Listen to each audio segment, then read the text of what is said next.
मोर्चा सुरू होण्याआधी नागपूरचा भोसले राजघराणा देखील या मोर्चात सहभागी झालं होतं। यावेळी त्यांनी काय प्रतिक्रिया दिली पाहूया। नागपूरच्या मराठा मोर्चाला सुरुवात होणार आणि ह्या मोर्चामध्ये सामील होण्यासाठी नागपूरच्या राजघराण्यातील मंडळी, भोसले परिवारातील मंडळी सुद्धा आज इथे उपस्थित आहेत।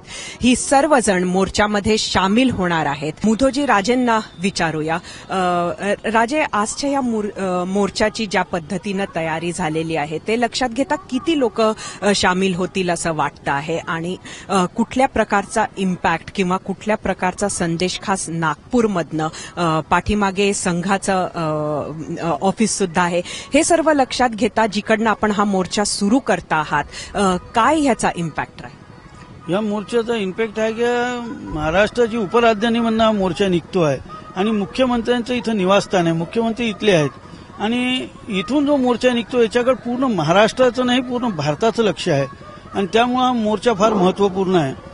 मध्यंतरी काही राजकीय खेळी जरूर या मोर्चासाठी झाली, पण शेवटी सगळ्यांनी एकजुटीने याच्यामध्ये कार्य जमलेले आहेत आणि आज जो मोर्चा हा भव्य रूपात राहणार आहे, कारण की इथून जी संख्या आपल्याला दिसते आहे ही सुरुवात आहे। मधून मधून लोक याच्यामध्ये जुळत जाणार आहे की वेगळ्या वेगळ्या ठिकाणाहून लोक येणार आहेत। फक्त नागपूरच नाही, विदर्भ नाही, महाराष्ट्राचे बी लोक याच्यामध्ये सामील झालेले आहेत आणि हा भव्य फार मोठ्या स्वरूपात हा मोर्चा राहणार आहे।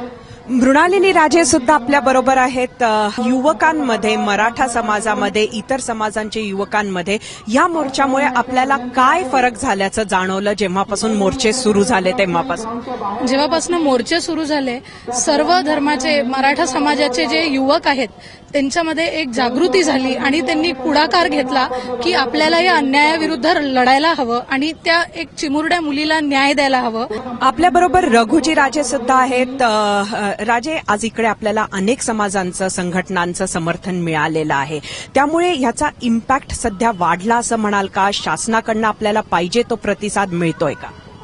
याच्यामध्ये सखल मराठा आहे, नुसताच मराठा नाही, याच्यामध्ये सखल मराठा आहे आणि दिवसेंदिवस हे सर्व लोक या मोर्चाला सपोर्ट करत आहे। मोर्चामध्ये जी संख्या जी वाढत चाललेली आहे त्याच्यामुळं खरंच ही गरज असून सरकारवर एक प्रकारचा दबाव आणून एक सर्व झालं पाहिजे, याच्यासाठी दिवसेंदिवस मोठ्या प्रमाणामध्ये लोक जोडत चालले।